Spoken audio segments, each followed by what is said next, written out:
Marie, sa mère, était fiancée. Il aurait suffi de dire Marie était fiancée. Que signifie une mère fiancée?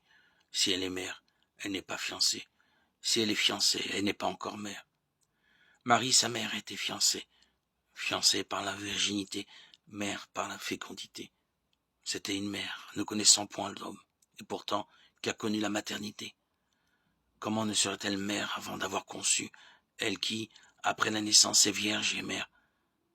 Qu'en était-elle pas mère, celle qui engendra le fondateur des temps, qui a donné un commencement aux choses? Pourquoi le mystère de l'innocence céleste se destine-t-elle à une fiancée, et non une vierge encore libre? Pourquoi la jalousie d'une fiancée doit-elle mettre en péril la fiancée? Pourquoi tant de vertus semblent-elles pécher et le salut éternel danger? Quel mystère étreignons-nous?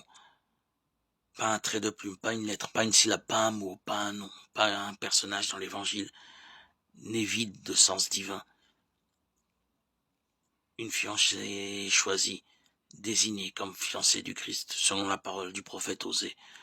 Je te fiancerai à moi dans la justice et dans le droit, dans la tendresse et dans l'amour. Je te fiancerai à moi dans la fidélité. Osée chapitre 2, 21-22. C'est pourquoi Jean dit celui qui a l'épouse et l'époux. Jean 3, 23. Et saint Paul, je vous ai fiancé au seul époux comme une vierge pure à présenter au Christ. 2 Corinthiens 11, 2.